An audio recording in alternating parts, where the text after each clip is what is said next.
You're listening to the Heavy Duty Parts Report. I'm your host, Jamie Irvin, and this is the podcast where you will get expert advice about the heavy duty parts you buy and keep you informed about what's happening in the industry.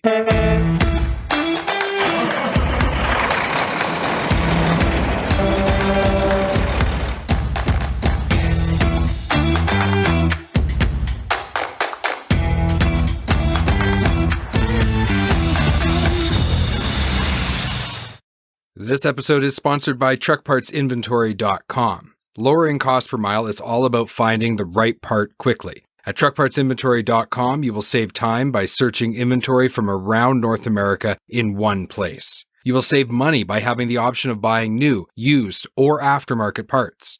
You'll save yourself work by sending a parts request and having companies contact you. Truckpartsinventory.com is easy to use and it's free. Go to truckpartsinventory.com today. A phrase that people often use is, this is a diesel engine. Mm-hmm. The problem should be easy to diagnose. The most accurate part of that statement is that it's a diesel engine. There's nothing really easy about diesel engines anymore. The whole engine has been transformed by technology over the last 30 years. And if you want a history of the diesel engine, you can listen to episode 24, where I interviewed Craig Barnes, who worked at Cummins for over 30 years. He's now retired, but he talks about the evolution of powering commercial vehicles. The good thing about electronic diesels is that the technician can link up to the engine with a scan tool, like one that Diesel Laptop sells. And you can analyze the data in order to try to pinpoint the problems. But some problems may be tougher to diagnose. Take, for example, an injector issue. Like anything else, injectors can get tired and become weak over time. So to help us talk about injection systems overall, I'd like to introduce Robert Isherwood, CEO of AMBAC International. Formerly American Bosch, AMBAC has been manufacturing and supplying diesel fuel injection systems for heavy-duty commercial and military applications since 1908. Robert, welcome to the podcast. Well, thank you for having me, Jamie. It's good to see you again. Yeah, we got a chance to meet at, I guess it was HDAW, and then we signed in Grapevine, yeah, in Grapevine, yeah, and we got to get to know each other a little bit, and I wanted to have you on the show, and so here we are. Yeah. Robert, what's the most common reason people have a diesel fuel injection system failure? You know, Jamie, that's a great question. And it's so simple, and everybody's heard it before. I know everybody's heard it 100 times before, but it's really worth talking about. Proper maintenance is the number one thing you can do to lower your cost per mile and protect your injectors and protect your whole vehicle. You know, 99% of the time when we get a story about somebody who's had a over-the-road failure or an engine failure, and we really dig into the details, you know what it is? It's dirt. Either dirt in the oil or dirt in the fuel.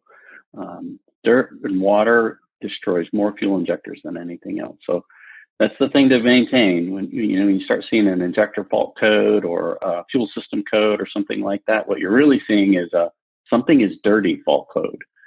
And that is the number one thing you can do to protect your fuel system. It's interesting with fault codes because really when you think about it, a fault code is supposed to tell you what the problem is, but really it's probably actually indicating more of a symptom, that there's a problem somewhere else that caused this failure. Exactly. And you got to figure that out. Yeah, exactly. And it's really that's where good technicians are. They're worth their weight in gold, to be honest, because a fault code that tells you what's hurting. That doesn't tell you why it's hurting. And you really have to understand why, because you put a set of injectors or a turbocharger or anything into an engine that you really don't understand the reason that it failed again. And I promise it will fail again until you get to that root cause. So as a manufacturer of diesel fuel injection systems, Robert, what keeps you up at night? So I'll tell you what helps me sleep at night. And one of the interesting things about in our post-COVID world is it's really shown the public and the world in general what the heavy-duty industry is really all about, and how the men and women of the heavy-duty industry are really critical. And we're really dependent upon those supply chains. In a lot of ways, trucking has replaced retail, because, we're all work from home now, and the UPS truck shows up every couple days here, or a FedEx delivery truck, providing the goods and services that we're depending on. And knowing that I've known the industry for a long time, but I'm really pleased to see the world gets to see the industry the way I do, So that's really one of the things that I think's really changed a lot. But what, in terms of what keeps me up at night for the long-term future of our industry, and to a certain extent the medium and near-term future, it's about the people. And I think your podcast, you've done episodes where you're talking about the education of the next generation and bringing in people into the industry. But as we were just talking about, the technicians, the engineers, the operators, and so on, we're playing a team sport, and the health of the team is the most important thing for winning that game. Yeah, I was actually Yeah, go working ahead. on the vision of our company, and not just the Mm-hmm. podcast, but what are we trying to do as a group to go beyond that? And one of the things that Yeah. I really have seen, and I mean, you and I knew this before, but like you said, it's been Mm-hmm. thrust into the public's face now, is how critical this Yeah. industry is. And the reality is logistics with commercial vehicles is always going to be important. And so for the vision of our Mm-hmm. company, we want to empower people who sell parts and people who buy and install parts. We want to empower them, Mm-hmm. because their job is to keep those commercial vehicles on the road, keep the logistics moving, which Mm-hmm. empowers our society to be stronger. So we have a much higher It purpose really does. now by focusing on that. And I totally agree with you. This, unfortunately, it Yeah. took a pandemic to really bring this to the public's eye, Mhm. but it's been wonderful to see how people have responded.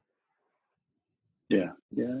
Around AMBAC, we use the phrase hometown heroes all the time. Hometown heroes are the men and women that you might be neighbors with, you might know, maybe your brother, maybe you, maybe your sister, and they range from war fighters to heavy duty truckers to, the men and women running the machines that we're depending on. And that's what hometown heroes is, really captures that idea. And now it's become a public thing. Everybody's realized, oh my gosh, we have supply chains that we are dependent upon. Yes, we do. So your customers include OEMs and large distributors, but you also have a reman Yeah. program. Tell me more about that program. Yeah. So remanufacturing is really exciting. We've been doing remanufacturing for customers ranging from the United States Marine Corps and the United States Army all the way through to engine OEMs that you've heard of and everyone knows. We've been doing remanufacturing for decades.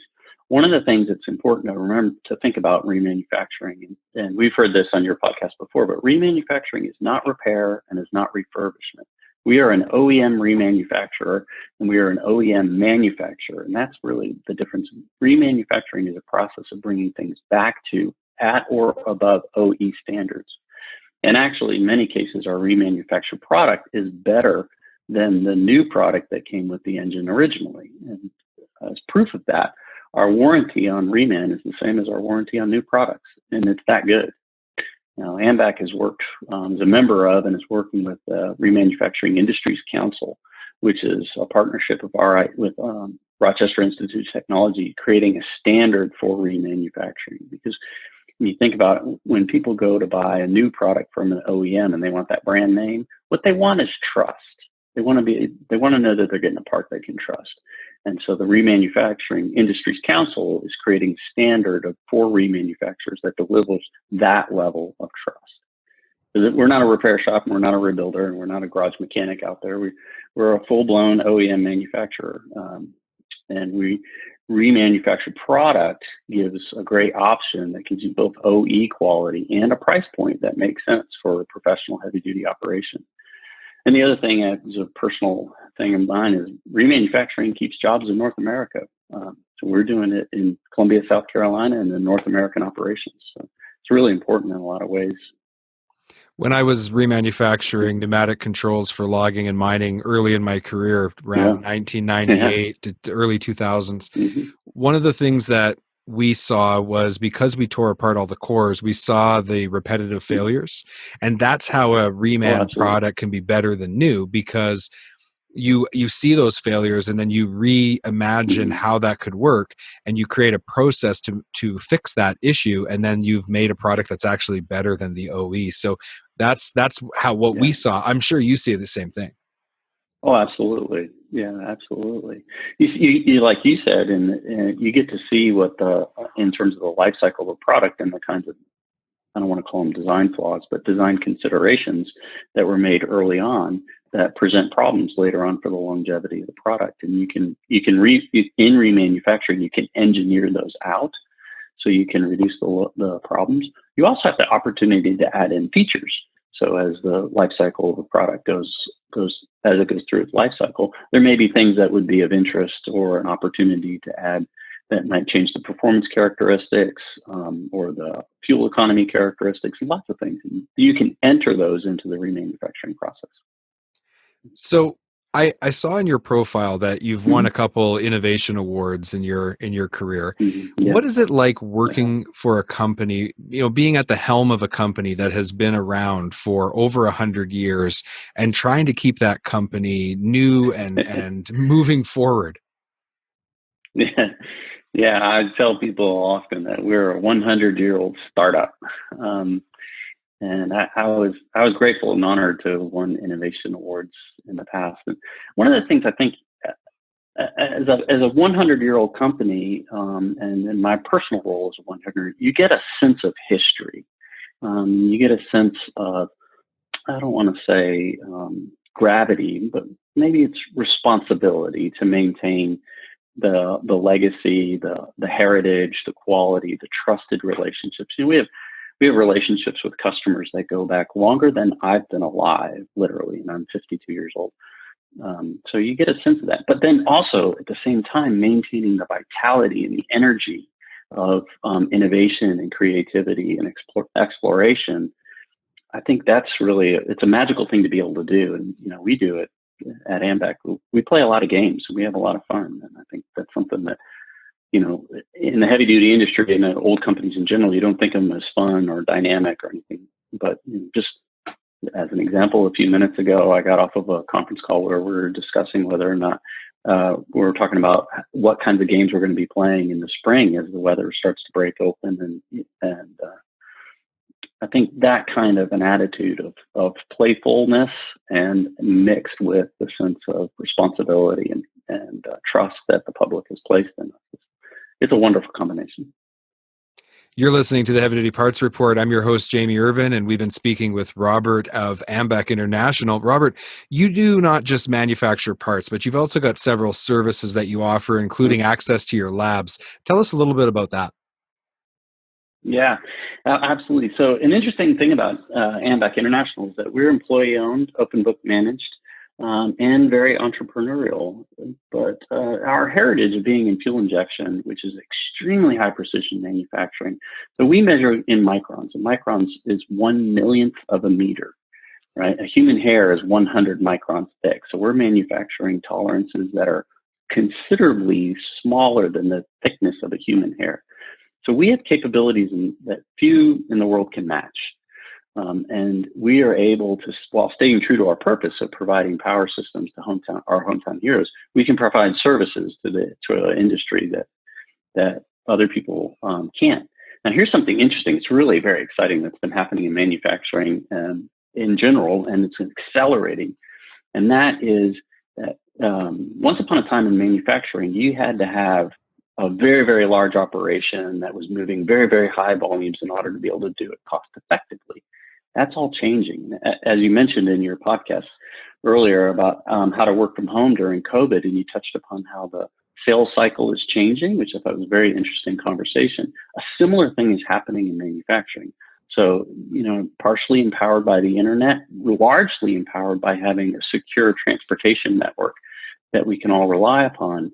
We're able to do things in terms of cost efficiencies of small scale product development and service provision within the manufacturing environment. So now it's a little bit like Airbnb or Uber in a sense of manufacturing. So a partner company doesn't have to have extremely high precision labs where you can measure 1/1,000,000th of a meter. We have that, and you take advantage of our services for that.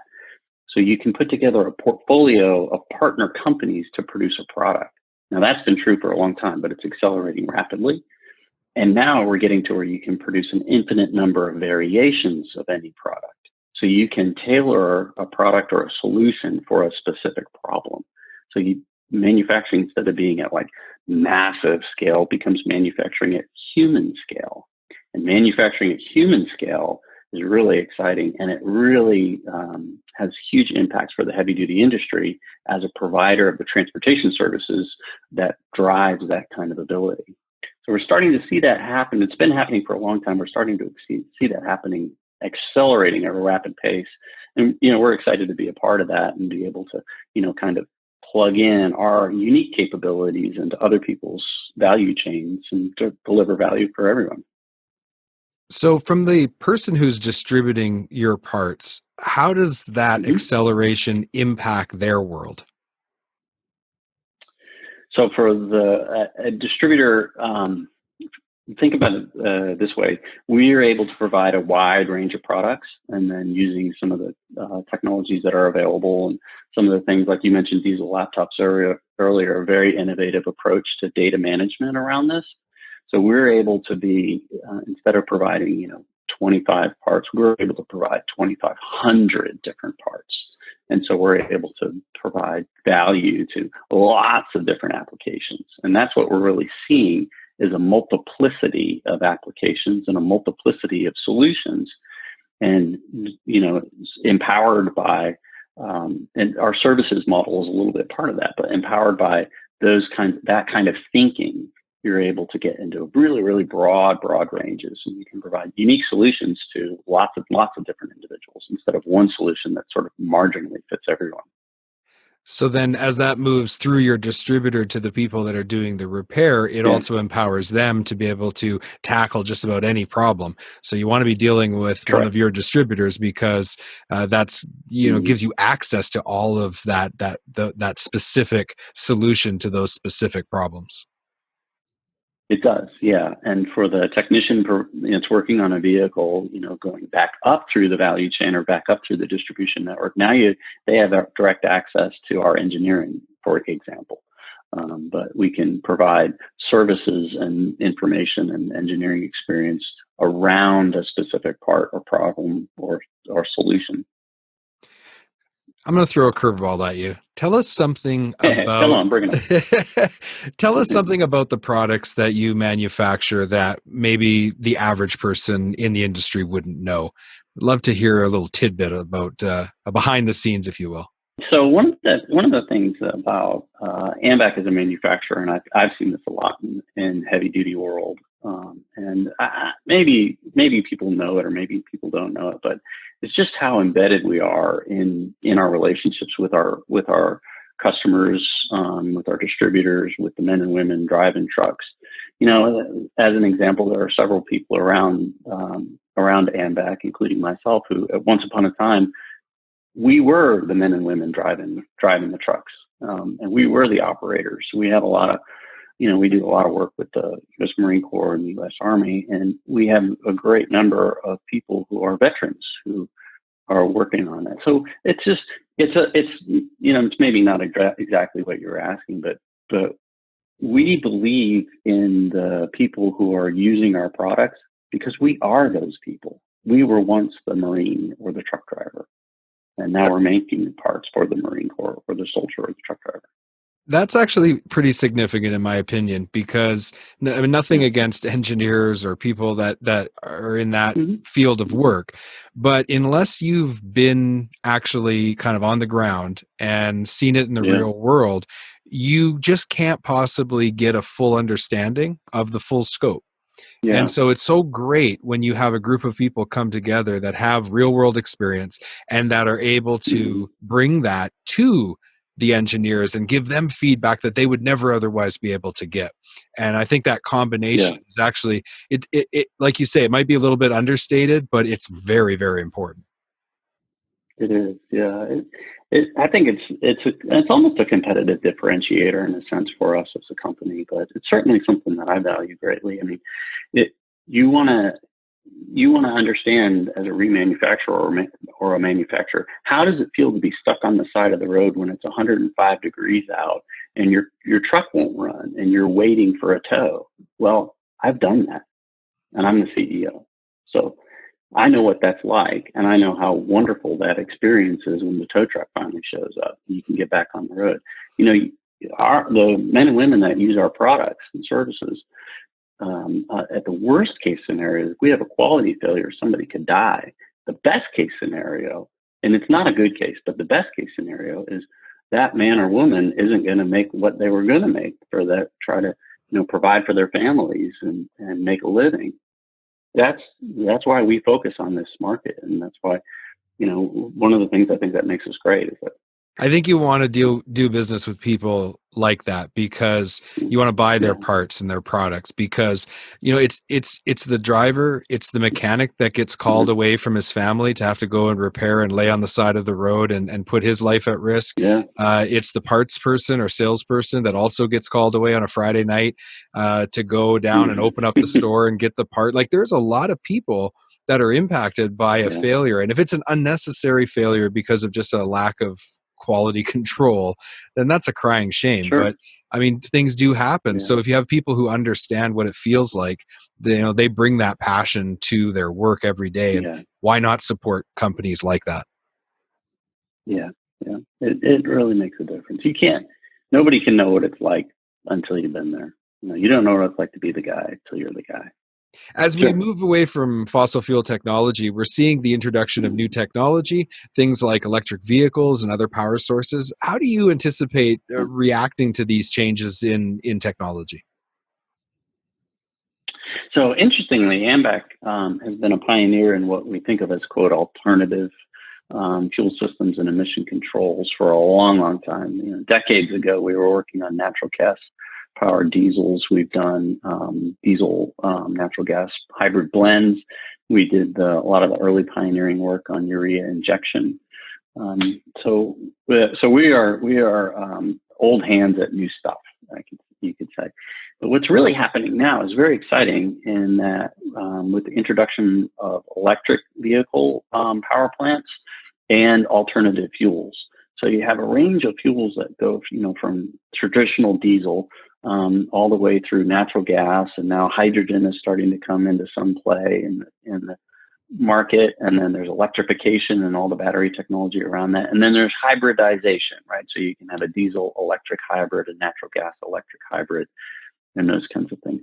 So that's great news, we believe, and I believe that that's great news for the industry, and it's great news for the consumer, and it's great news for our future living on this earth. And it dovetails to exactly what I was saying earlier about having this range of products and being able to manufacture to small volume, high fit instead of high volume, low fit. So now the fleet manager or the owner operator or the driver has a range of products that they can choose from, a range of power systems, so they can get exactly this correct solution, the perfect solution for their climate, for their condition, for their price point. And one of the things I think that's important, we should all in our industry have a moment and we should talk about this. What does it mean to be heavy duty? And once upon a time, it meant big diesel engines. I don't think that's true, and I don't think that was ever true. I think that means 24/7 reliability, doing hard work in the toughest conditions on the earth. I think that's what heavy duty means. And I think every one of our hometown heroes, from a warfighter to an over-the-road driver, needs power that they can count on. So I believe that for a long time, and we believe that at AMBAC. So we invented some of the engineering concepts that are, quote, alternative now. And although we are known for fuel injection, we're very proud of our work in fuel injection, we also manufacture high pressure fluid pumping, pneumatics, and a range of power related products to fit all kinds of applications. So for us, it's great news. We power work, and there will always be work to do. If there's one thing you want the listeners to take away from today's conversation, Robert, what's that one thing? Do your maintenance. Regular maintenance using high quality products is the best thing you can do to improve your cost per mile. That's absolutely the number one thing you should be thinking about. Your service technician is making you money. You've been listening to the Heavy Duty Parts Report. I'm your host, Jamie Irvin, and we've been speaking with Robert Isherwood, CEO of AMBAC International. To learn more, go to ambacinternational.com. Robert, thank you for being on the podcast. Thank you, Jamie. This has been great. Have you subscribed to the podcast yet? Go to heavydutypartsreport.com today to subscribe to the podcast, and don't forget to give us a 5-star rating and review on the podcast player of your choice. I'd like to remind everyone to focus on cost per mile over purchase price, and let's keep those trucks and trailers rolling.